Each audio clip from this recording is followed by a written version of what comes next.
ایبک میں سچ کہہ رہی ہوں، وہ یہیں تھا۔ وہ کہہ رہا تھا میں یہاں سے چلی جاؤں، یقین کرو میرا۔ وہ روتے ہوئے کانپتے ہاتھوں کے ساتھ بول رہی تھی۔ اس کا پورا چہرہ آنسوؤں سے تر ہو چکا تھا۔ ایبک نے اس کے سر کو تھپکتے ہوئے شانے سے لگایا اور تحمل سے گویا ہوا، میں نے یقین کر لیا، میں نہیں کروں گا تو کون کرے گا، بس تم چپ ہو جاؤ، ریلیکس ہو جاؤ۔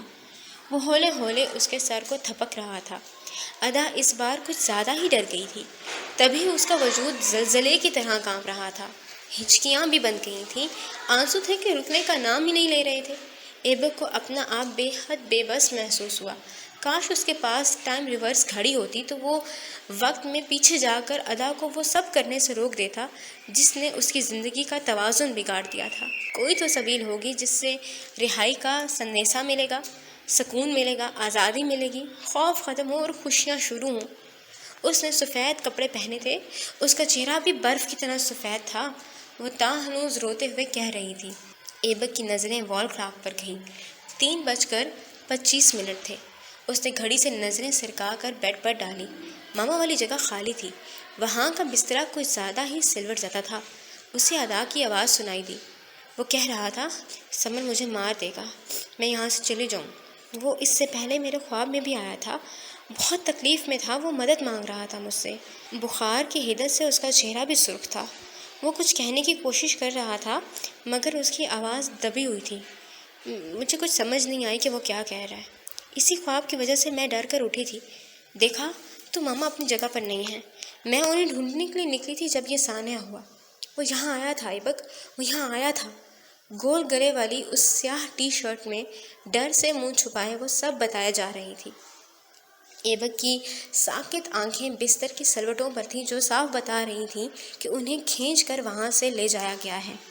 ایبک کی گردن کی ہڈی اوپر نیچے ہوئی۔ اس نے ادا کو خود سے الگ کیا اور نیند سے بوجھل سرخ آنکھوں کے ساتھ اسے دیکھ کر بولا، ماما کچن میں ہوں گی، میں انہیں لے کر آتا ہوں، مگر تم نے یہاں سے نہیں ہلنا۔ ڈور اندر سے لاک کرو، میں انہیں لے کر آ رہا ہوں۔ کہا نا بحث نہیں، بس چپ ہو جاؤ، ابھی آ رہا ہوں۔ اس کے واہ ہوتے لبوں پر وہ ہاتھ اٹھا کر کہہ رہا تھا۔ ادا کو ناچار اسے تنہا بھیجنا پڑا۔ اس نے اندر سے دروازہ بند کیا تھا اور ایبک نے باہر سے وہ بند دروازے کو دیکھ کر پھر سے آنسو گرا بیٹھی۔ تمہارا چہرہ سفید کیوں تھا؟ تم نے سفید کپڑے کیوں پہنے ہوئے تھے؟ اس کا دل راہم سے مخاطب تھا۔ وہ راہم جو ہنستا تھا تو بہت ہی بھلا لگتا تھا، جس کا دل شیشے کی مانند شفاف تھا، آنکھوں میں زندگی کی چمک اور گالوں پر جوانی کی سرخی اسے یاد تھا۔ وہ ایک بار اس سے کہہ رہا تھا، جب میں 30 کا ہوں گا تو بہت بڑا سائنٹسٹ بن چکا ہوں گا۔ میرے پروفیسرز کہتے ہیں میں ایک لائق اسٹوڈنٹ ہوں، لیکن جب میں تمہیں میتھس کے کچھ سوال سکھانے لگتا ہوں خود کو دنیا کا سب سے نالائق انسان سمجھتا ہوں۔ شاید تم بہت ذہین ہو اس لیے، یا شاید میں تمہارے سامنے کنفیوز ہو جاتا ہوں اس لیے۔ اس کی آنکھیں اپنے ہاتھوں پر جمی تھیں اور دل راہم کی یادوں پر۔ میرے سامنے کنفیوز کیوں ہوتے ہو؟ نہیں معلوم، شاید ایسے ہی۔ اس نے کس کر آنکھیں بند کیں۔ آنسوؤں کا ڈھیر وہاں سے پھسلا تھا۔ رہ رہ کر راہم کے لٹھے کی مانند سفید چہرے اور کپڑے یاد آ رہے تھے۔ جو وہ سوچ رہی تھی اللہ نہ کرے ویسا ہو، لیکن جو وہ سوچ رہی تھی ویسا ہو چکا تھا۔ راہم 2:30 بجے ہی اس دنیا سے پردہ کر گیا تھا۔ اس کی روح نے پرواز اختیار کی تھی مگر وجود اپنے ہی بھائی کے ہاتھوں بری طرح گھسیٹا جا رہا تھا۔ یہ غفور مینشن کے اندر کا منظر تھا، جہاں سمر اپنے کمرے سے چوروں کی طرح باہر آیا۔ ہر جانب نیم اندھیرا تھا۔ رات کو جاگنے والے مکین آج شاید تھکے ہوئے تھے، اس لیے خواب و خروش کے مزوں میں تھے، اس بات سے انجان کہ ان کے گھر میں کیا قہر ٹوٹ پڑا ہے، کیسا طوفان اور آندھی تھی جو ان کے گھر کے شرازے کو بکھیر گئی ہے۔ راستہ صاف تھا، راہداری کھلی۔ زیریں منزل پر فقط اس کا اور راہم کا ہی کمرہ تھا۔ اس کے بعد کمروں کے آگے یہ سیڑھیاں نیچے اترتی تھیں۔ ان سیڑھیوں کے اس پار بڑے سارے لاؤنج کو چھوڑ کر دائیں جانب مڑو، لمبی راہداری عبور کرو تو وہاں غفور صاحب اور زرینہ کا کمرہ تھا۔ اس سے تھوڑا آگے جا کر 4-5 گیسٹ روم تھے، جبکہ اوپر انیشا اور الاف کے کمرے تھے۔ باقی 3-4 رومز خالی تھے۔ اب بھی ملازم اس سمے وہاں نہیں تھا کیونکہ سب اپنے اپنے کوارٹر میں چلے گئے تھے۔ سیڑھیوں کے عقب میں بنے اپنے کمرے سے باہر آ کر سمر نے احتیاط سے راہم کے کمرے کا دروازہ کھولا۔ ایک بار پھر سے اوپر نیچے تسلی کرنے کے بعد اس کے ڈیڈ باڈی کو کھینچتے ہوئے اس کے کمرے میں لا رہا تھا۔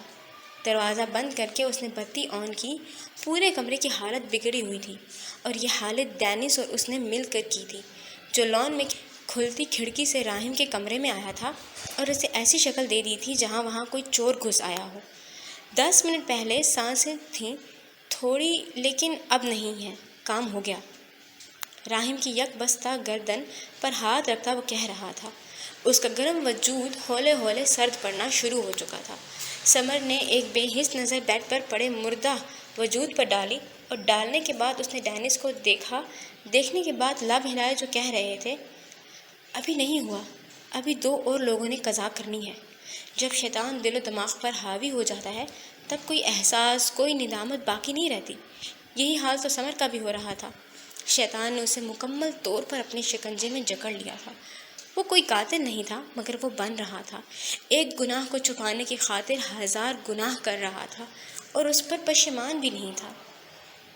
وہ دونوں رات کے اندھیرے میں سیاہ رین کوٹ زیب تن کیے کیسے آگے پیچھے راہم کے کمرے کی مرر وال سے پھلانگ کر باہر آ رہے تھے، اس بات سے انجان کہ کسی نے اوپر سے انہیں دیکھ لیا ہے۔ وہ عموماً دیر سے سونے کی عادی تھی، لیکن راہم کو صبح صبح اٹھا کر واک کروانا اور دوا کھلانے کی وجہ سے جلد ہی سونے لگی تھی۔ نتیجہ اس کی آنکھ رات کے درمیان میں ہی کھل گئی۔ کافی دیر بیڈ پر بیٹھنے کے بعد وہ کھڑکی کے قریب آ کھڑی ہوئی۔ بارش دیکھ کر مزید اکتا گئی۔ لگتا ہے اس بارش نے آج نہیں تھمنا، حد ہے۔ آسمان پر نگاہ ڈال کر اس نے کھڑکی کے نم شیشے پر ہاتھ پھیرا، وہ صاف ہو چکا تھا۔ راہم بھائی سے صبح اگلوا کر ہی رہوں گی، وہ مجھ سے کیا چھپا رہے ہیں؟ کیا وہ ادا کی وجہ سے پریشان ہے؟ وہ سوچ رہی تھی۔ دن میں 20 بار یہ سوچ اس کے دماغ میں آ چکی تھی، لیکن راہم کی حالت کے پیش نظر اس نے پوچھنا یا کریدنا مناسب نہیں سمجھا۔ انشاءاللہ کل جب وہ صحتیاب ہو جائے گا تو وہ اس سے پوچھ لے گی۔ راہم ان دونوں بہنوں سے کچھ نہیں چھپاتا تھا، ضرور بتا دے گا۔ طویل سانس بھر کر وہ سینے پر بازو باندھے مڑنے ہی والی تھی کہ ٹھٹک گئی، منہ کی صاف سطح کی طرف کیا اور آنکھیں سکیڑ کر نیچے دیکھنے لگی۔ یہ لان میں کون لوگ ہیں؟ اس نے شیشے کو ہلکے سے سلائیڈ کیا۔ اب منظر واضح تھا۔ بارش بھلے تواتر سے برس رہی تھی، لیکن ایسے جیسے پھوار ہو، اس لیے کچھ دھندلا نہیں تھا، سب واضح تھا، اور اس سب واضح نے بری طرح اسے چونکا دیا۔ سیاہ رین کوٹ میں چلتے انسان کی چال سے پہچان گئی، وہ اور کوئی نہیں بلکہ اس کا بھائی ہے۔ مگر یہ اس کے ساتھ دوسرا کون ہے؟ راہم بھائی تو نہیں ہے، تو پھر کون ہے؟ فطری تجسس کے باعث اس نے جلدی سے شال اٹھا کر شانوں پر پھیلائی اور کمرے کا دروازہ آہستہ سے بند کر کے باہر آ گئی۔ داخلی دروازے کے مضبوط چوکور آئینوں میں سے وہ دیکھ رہی تھی کہ دونوں نفوذ گیٹ کو پھلانگ کر باہر گئے ہیں۔ الاف کے ارد گرد خطرے کی گھنٹیاں بجنا شروع ہوئیں۔ سمر گیٹ کیوں پھلانگ کر جا رہا ہے؟ اس نے جلدی سے دروازہ کھولا اور دوڑتی ہوئی بیک ڈور کے قریب آئی، جسے پھلانگ کر وہ دونوں گئے تھے۔ اس نے سیاہ سفید دھاریوں والے سلک کے ٹراؤزر شرٹ پر گرم بھوری شال اوڑھی ہوئی تھی۔ یہ اس کا نائٹ ڈریس تھا، جس کا گلا گول کالر والا تھا۔ جلد بازی میں وہ گرم جوتے پہنا ہی بھول گئی تھی۔ کمرے کے باہر رکھے گئے فیروزی سلیپرز اس نے پاؤں میں ڈالے ہوئے تھے، جن کی چوڑی پٹی مرر پلاسٹک کی تھی اور اس پر فیروزی سی بو بنی ہوئی تھی۔ جوتا نرم اور پائیدار تھا، تبھی گیٹ کے آہنی سلاخوں پر پاؤں رکھنے پر وہ دکھے نہیں تھے، اور وہ بآسانی گیٹ کو عبور کر گئی تھی۔ رین کوٹ میں ملوث وہ دونوں آپس میں باتیں کرتے ہوئے اس سے بہت آگے چل رہے تھے۔ الاف نے آس پاس دیکھا، وہاں کوئی وہیکل نہیں تھی۔ یہ اسلام آباد تھا، یہاں اس وقت کوئی بھی سواری دستیاب نہیں ہوتی۔ اس وقت تو آدھا نیو یارک بھی سو جاتا تھا، تو اس کی کیا بات تھی؟ کہاں جا رہے ہو تم؟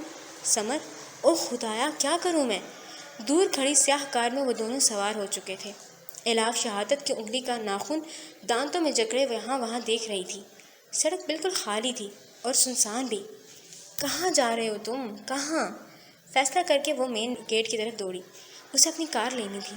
وہ جانتی تھی کار کو لینا اتنا آسان کام نہیں ہے، مگر اسے یہ کرنا تھا، ہر حال میں کرنا تھا۔ کیوں؟ تجسس، تجسس۔ 3:25 کا وقت تھا۔ دور دراز سے تہجد کی اذانوں کی آوازیں گونجنا شروع ہو چکی تھیں۔ ایبک نے محتاط انداز میں ادا کے کمرے کا دروازہ لاک کیا اور پھر چلتا ہوا کچن کی طرف آ گیا۔ لائٹ آن کی۔ صاف ستھرا کچن بالکل تنہا تھا، وہاں کوئی موجود نہیں تھا۔ وہ مڑنے ہی لگا تھا کہ اس کی سماعت سے ایک مخمور سی آواز ٹکرائی۔ وہ یقیناً اور کسی کی نہیں بلکہ سمر کی تھی۔ ایبک لب چباتا مڑا۔ آنکھوں میں شعلے بھر آئے تھے کیونکہ وہاں سمر تنہا نہیں تھا، اس کے ساتھ ڈینس بھی تھا جس نے ایبک کے مڑتے ہی زوردار گھونسا اس کے منہ پر جڑ دیا تھا۔ کتنی بے قراری ہے نا ان نظروں میں، مگر جان لو یہ آخری نظر ہے اس دنیا میں تمہاری۔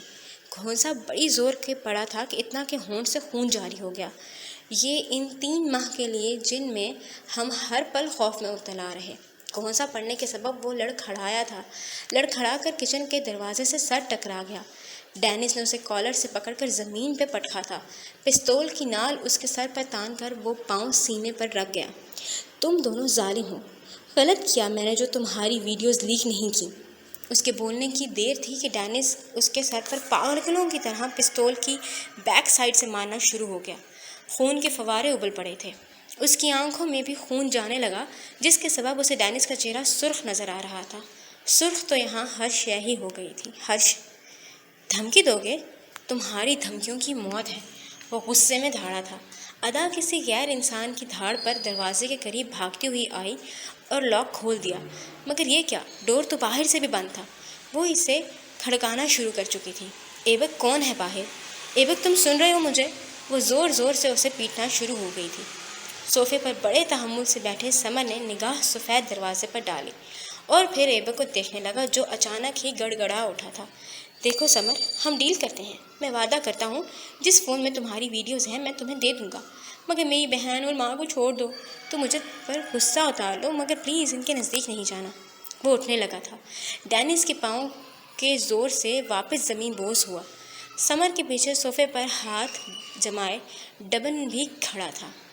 وہ یہاں مکمل منصوبہ بندی سے آئے تھے۔ سمر کا قہقہا اسے ڈرا گیا۔ سر پر لگی بھاری پستول کی چوٹ اس کے حواس گھما رہی تھی۔ غصہ؟ تمہیں لگتا ہے میں غصہ اتارنے آیا ہوں؟ میں تم دونوں کو یہاں قتل کرنے آیا ہوں۔ رہی تمہاری ماں تو اس کی کار تو اب تک کہیں نہ کہیں ٹکرا ہی گئی ہوگی۔ وہ کیا پڑھتے ہیں نا، انا للہ و انا الیہ راجعون، وہ ہنستے ہوئے کہہ رہا تھا۔ ایبک کی آنکھوں میں آنسو بھر آئے۔ اس نے اپنے دونوں ہاتھوں سے قوت لگا کر ڈینس کو دھکیلا تھا، دھکیل کر سمر پر جھپٹا تھا جس نے ساتھ پڑا ڈنڈا بھرپور طاقت سے اس کے سر پر دے مارا تھا، ایسے جیسے وہ کوئی بال ہو۔ ایبک کے کان میں سیٹیاں گونجنے لگیں، پھٹتے کان اور ماتھے سے خون کے چھینٹے سمر کے کپڑوں پر بھی گرے تھے۔ کوئی کہہ سکتا تھا کہ یہ تینوں ہائی اسکول کے اسٹوڈنٹس ہیں، یہ تینوں فقط 18 برس کے ہیں۔ اتنی جرت نہیں ہوئی تم میں ابھی کہ مجھ پر وار کر سکو۔ آؤ اس کی بہن کو۔ ڈبن مسلسل بجتے دروازے کی طرف بڑھا تھا۔ ایبک نے خون کے بوجھ اور درد کی شدت سے دھندلائی آنکھوں کے ساتھ اسے ادا کے کمرے کی طرف بڑھتے دیکھا۔ وہ پھر سے اٹھنے کی کوشش کر رہا تھا مگر تب تک ڈینس اسے قابو کر چکا تھا۔ کتنے ہی وار تھے جو اس خوش شکل لڑکے کے جسم پر کر دیے گئے تھے۔ ہر جانب خون ہی خون تھا، ہر سو جنون ہی جنون تھا۔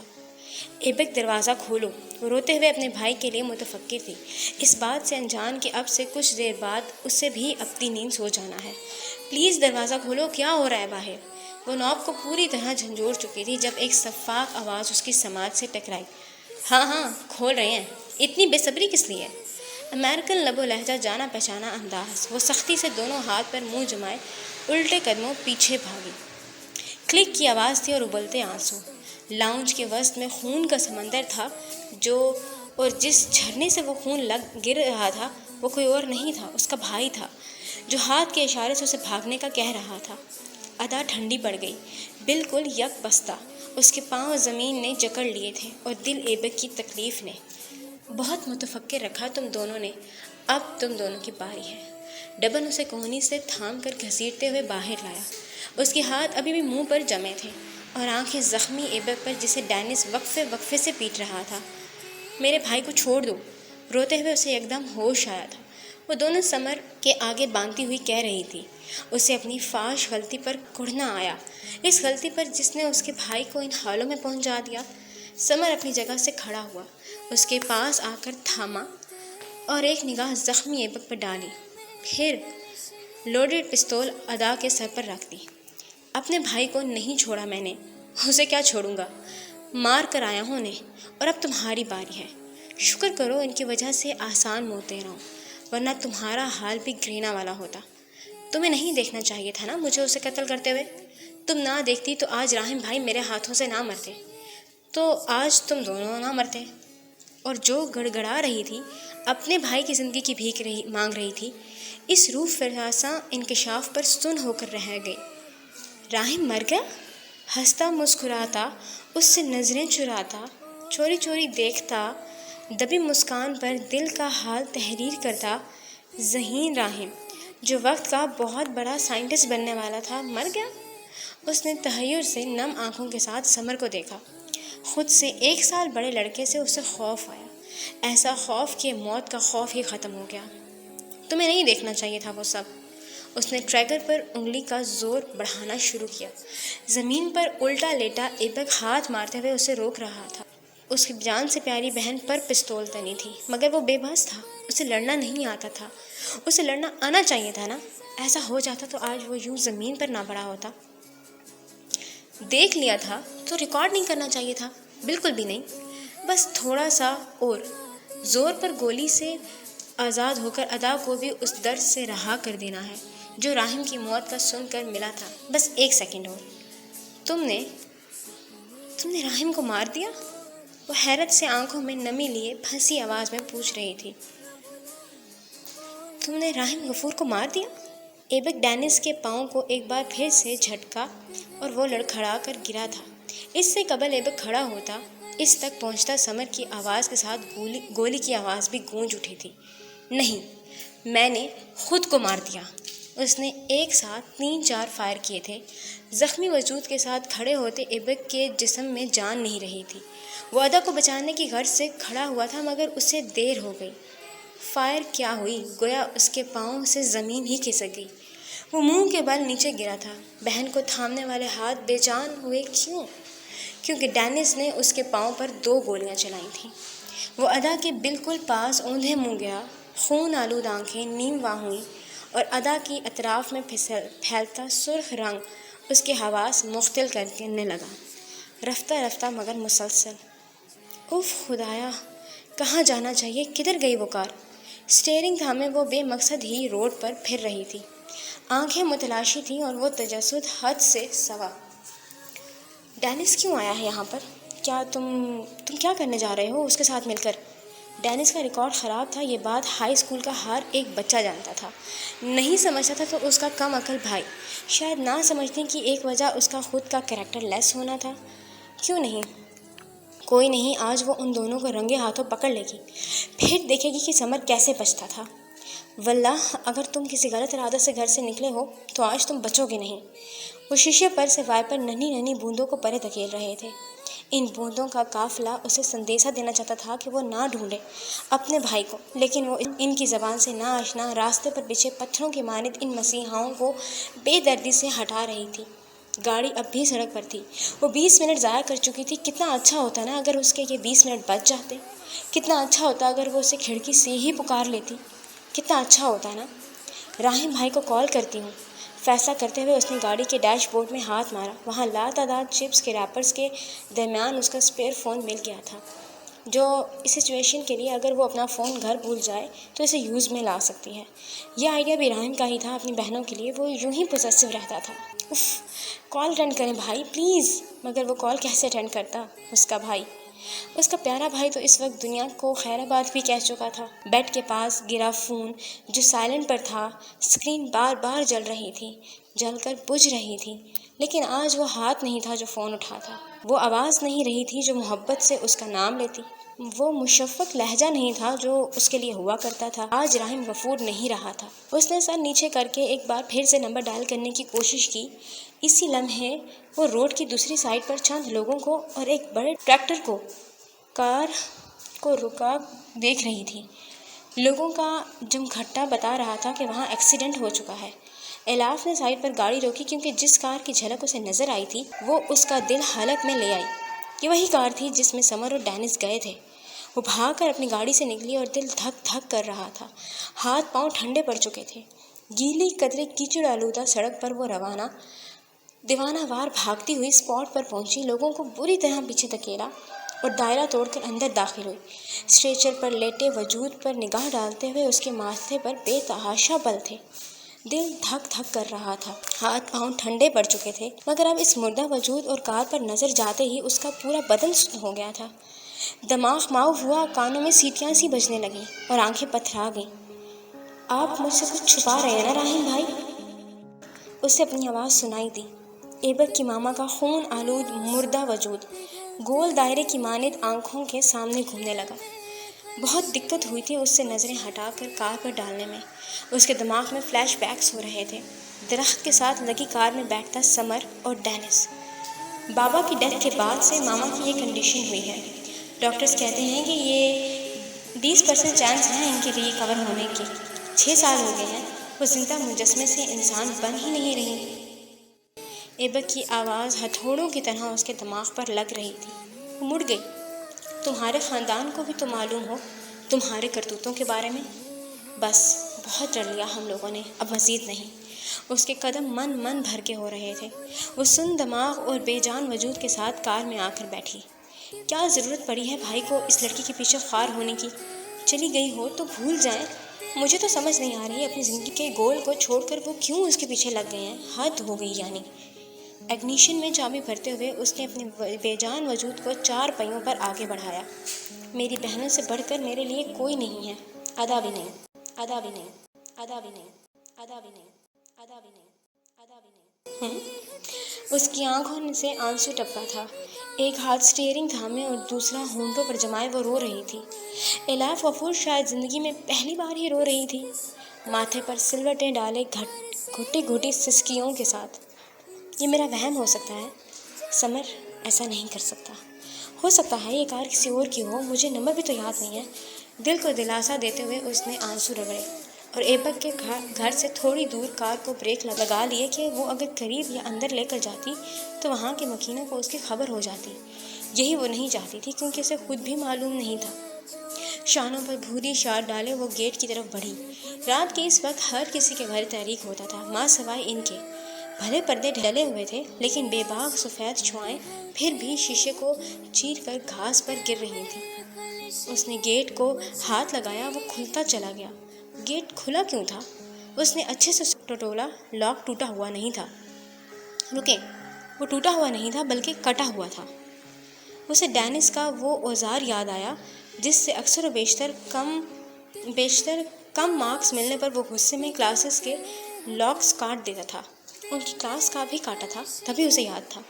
ڈر بڑھا، ہیبت طاری ہوئی۔ اس کے حلق میں اچانک کانٹے اگ آئے، پیاس کی طلب شدید سے شدید تر ہوئی۔ گردن پر پہلے بند انگلیوں کو رکھا، پھر کھلی۔ وہ یوں ہی اسے سہلاتے ہوئے چھوٹے چھوٹے قدموں کے ساتھ داخلی دروازے کے پاس آ کر رکی، جس کا ایک پٹ ہوا تھا اور دوسرا بند تھا۔ اس نے فیروزی چپل والا قدم لکڑی کے بڑے سارے دروازے کے قریب رکھا، ایک ہاتھ اس کے پیٹ پر جما کر خود کو تھوڑا سا اندر کیا۔ اندر کا منظر دیکھ کر اس نے جھٹ سے دوسرا لب ہاتھوں پر جمایا اور پھیلی آنکھوں سے آنسو بارش کی طرح گرنے لگے۔ میرے بھائی کو چھوڑ دو، سمر نے ادا کی کوہنی سختی سے تھامی ہوئی تھی۔ وہ اس کے آگے ہاتھ باندھے کھڑی تھی، جبکہ ایبک خونم خون ہوا زمین پر چت لیٹا تھا۔ اس کے سینے پر ڈینس کا پاؤں تھا۔ الاف کا ہاتھ لرزا، اس کے ریٹنا پر وہ سب نقش ہونے لگا جو نہیں ہونا چاہیے تھا۔ اپنے بھائی کو نہیں چھوڑا، میں نے اسے کیا چھوڑوں گا؟ مار کر آیا انہیں، اور اب تمہاری باری ہے۔ الاف کا ہاتھ بے جان ہو کر ہونٹوں سے نیچے گر گیا، آنسو جھم گئے، زمین پھٹ گئی، آسمان کرلا گیا۔ راہیم کا دکھ، اس کی چپ، وہ آنکھوں کی انکہی سی کہانی یکدم وجود میں ڈھل گئی، ڈھل کر اسے مار گئی۔ شکر کرو ان کی وجہ سے آسان موت دے رہا ہوں، ورنہ تمہارا حال بھی گرینا والا ہوتا۔ انکشاف تھا، قیامت کی خبر تھی، سور کی شروعات تھی۔ تمہیں نہیں دیکھنا چاہیے تھا مجھے اسے قتل کرتے ہوئے۔ تم نہ دیکھتی تو آج راہیم بھائی میرے ہاتھوں سے نہ مرتے، تو آج تم دونوں بھی نہ مرتے۔ غم کسے کہتے ہیں یہ اس وقت کوئی الاف سے پوچھتا۔ دل کس طرح ریزہ ریزہ ہوتا ہے یہ وہی بتا سکتی تھی۔ اسے لگا اب کچھ نہیں بچے گا، سب ختم ہو جائے گا، سب کچھ۔ تم نے راہیم کو مار دیا؟ محبت فقط راہیم کو نہیں تھی، محبت تو پوچھنے والی کو بھی تھی۔ کیا ہی اچھا ہوتا اگر اس کی تھوڑی سی جھلک وہ اس شخص کو دکھا دیتی جو اس وقت بیڈ پر بے جان پڑا زمین کے اندر جانے کا منتظر تھا۔ الاف نے دروازہ چھوڑا، دوسرا قدم اندر رکھا اور وہ پوری سامنے آ چکی تھی۔ تم نے راحم غفور کو مار دیا؟ اس نے ایک اور قدم اٹھایا، شال کندھے سے تھوڑی سرکی۔ نہیں، میں نے خود کو مار دیا۔ اور وہ ٹھیک تھا، انسانیت کے قتل کرنے والے اپنی انسانیت کو مار کر ہی ایسا کرتے ہیں۔ وہ مر گیا تھا، اس کا ضمیر بھی مر گیا تھا، تبھی تو کسی کی جان لیتے ہوئے اس کا ہاتھ نہیں کانپا تھا۔ شیطان کا حملہ، شیطان کے وار اسی طرح سخت ہوا کرتے ہیں۔ گولی چلی تھی، سیلنسر لگا تھا، لیکن آواز پھر بھی تھی، اتنی نہیں تھی کہ کمرے سے باہر جا سکتی، اتنی کہ کمرے میں موجود نفوس سن سکتے تھے۔ الاف نے بھی سنی تھی۔ پہلی گولی پر اس کے شانوں سے چادر سرکی تھی، کھلے بال کندھوں پر آ گرے۔ دوسری گولی پر اس نے قدم اٹھایا اور لڑکھڑا گئی۔ پتہ نہیں یہ محبت ہے کہ کیا؟ ادا کی تھوڑی سی پریشانی مجھے پریشان کر دیتی ہے۔ میں اللہ سے یہی دعا کرتا ہوں کہ وہ جہاں کہیں بھی رہے سلامت رہے۔ تیسری گولی کے ساتھ 2 اور فائر ہوئے تھے اور وہ ایبک کی پشت پر ہوئے تھے۔ الاف کا توازن بگڑا۔ دروازے کے قریب رکھی کنسول میز پر اس کا لڑکھڑایا ہوا ہاتھ پڑا تھا۔ چھوٹی چھوٹی موم بتیوں کے کین اور کانچ کا واز ہاتھ لگنے پر میز پر ہی گر گیا۔ آواز اٹھی، آواز کے ساتھ سمر کی گردن بھی گھومی دی۔ وہ جب مڑ کر دیکھ رہا تھا تب ادا زمین پر گر رہی تھی۔ الاف میز کا سہارا لیے اکھڑے سانس کے ساتھ بلینک دماغ سے اسے دیکھ رہی تھی۔ سمر کے ہاتھ سے پستول چھوٹ گیا۔ ڈینس اور ڈبن بھی چوکس ہوئے۔ وہ جانتے تھے راحم سے سمر محبت کرتا ہے، مگر الاف سے وہ بے انتہا کرتا تھا، اتنی کہ اس کے لیے کسی کو مار بھی سکتا تھا، اور اس نے مارا تھا، جان سے نہیں، لیکن اس کا ایکسیڈنٹ کر دیا تھا۔ ہائی اسکول کے سینئر نے الاف پر ہوٹنگ کی تھی، وہ کیسے برداشت کر سکتا تھا یہ سب؟ بھلا اس کے لیے پیسے دلوا کر اس کی کار کا زبردست ایکسیڈنٹ کروایا اور وہ لڑکا مہینوں ہاسپٹل میں ایڈمٹ رہا تھا۔ زمین پر گرتے ایبک نے اس لڑکی کو دیکھا جس کے لیے کبھی اس کا دل دھڑکا تھا، اور ایسا دھڑکا تھا کہ اب تک اس کی گونج کانوں میں سنائی پڑتی تھی۔ اسے دنیا میں سب سے زیادہ اپنی بہن سے محبت تھی، پھر اس نے ماں کو چاہا تھا، اور اس کے بعد الاف نے اس کے دل میں گھر کیا اور دروازہ بند کر کے تالا ایسا لگایا کہ پھر کوئی کھول ہی نہ سکا، شاید کبھی کھلے گا بھی نہیں۔ راحم بھائی، سرگوشی نما آواز میں مختل حواسوں کے ساتھ اس نے ایک اور قدم اٹھایا۔ اب کے ہاتھ جب آگے بڑھایا تو شیشے کا واز لڑکتا ہوا زمین پر آ گیا اور گر کر چکنا چور ہو گیا۔ سمر نے سختی سے دانت پر دانت جمائے، ایسے کہ ایک لمحہ لگا پورا جبڑا ہی ٹوٹ گیا ہو۔ تم نے راحم بھائی کو؟ اس کا جملہ مکمل نہیں ہوا تھا۔ ایک اور قدم پر میز ختم ہو چکی تھی۔ ہاتھ کو سہارا چاہیے تھا، نہیں ملا، تبھی وہ گھٹنوں کے بل نیچے گر گئی۔ گلدان کے ٹوٹے شیشے اس کے گھٹنوں اور ہاتھوں کی ہتھیلیوں میں پیوست ہو گئے تھے، جس کے سبب خون نکل گیا تھا۔ اس کی چادر دوسرے شانے سے بھی سرک گئی اور بال پورے کھل گئے تھے۔ سیاہ اور سفید دھاریوں والا ٹراؤزر شرٹ سلاخیں لگنے لگیں جن میں اس کا وجود قید ہو گیا تھا۔ صدمے نے دماغ پر برا اثر ڈالا، بہت برا۔ راحم بھائی کو اٹھنے کے چکر میں وہ دوبارہ گری تھی۔ کنسول میز پر اس کی ہتھیلیوں سے رشتہ خون لگ چکا تھا۔ اس کے گرتے ہی سمر بے قراری سے اس کی طرف لپک کر ایبک نے سرخ بند ہوتی آنکھوں سے دیکھا۔ وہ اسے اٹھانے کی صحیح میں تھا، مگر الاف ڈھیلے ہاتھوں کے ساتھ اسے جھٹک رہی تھی۔ اس کا دماغ کام پر نہیں تھا، صدمے نے اسے مفلوج کر دیا تھا۔ اوئے سنو مجھے، میں وضاحت کرنے کے لیے تیار ہوں۔ الاف دیکھو مجھے، تم مجھے اگنور نہیں کر سکتی۔ وہ دھاڑ کر اسے کھڑا کر چکا تھا۔ بے جان وجود کی مانند وہ اس کے سہارے کھڑی تھی۔ ایبک اپنی انگلیوں کو ٹھنڈے فرش پر مار رہا تھا۔ وہ ہمت مجتمع کر رہا تھا بولنے کی۔ وہ اسے کہنا چاہتا تھا کہ وہ وہاں سے چلی جائے، لیکن ایسا نہیں کر پا رہا تھا۔ کتنا بے بس تھا نا وہ۔ اس کی طرف کیا دیکھ رہی ہو اس کی تو؟ وہ اسے چھوڑتا تیش میں ایبک کی طرف لپکا اور ایک زوردار ٹھوکر اس کے منہ پر مار دی۔ سمر نے الاف کی کونیاں جوں ہی چھوڑیں، وہ ایک بار پھر سے گری تھی۔ اب نہ ٹانگوں میں جان تھی اور نہ ہی ہمت کہ وہ کھڑی رہ پاتی۔ ٹوٹے شیشے مزید اس کے بدن میں چبھ گئے تھے، خون مزید رسنے لگا۔ میری بہن کو گھورنا بند کرو ورنہ جان سے مار دوں گا۔ اگر وہ بول سکتا تو پوچھتا، اب بھی مارنا باقی ہے۔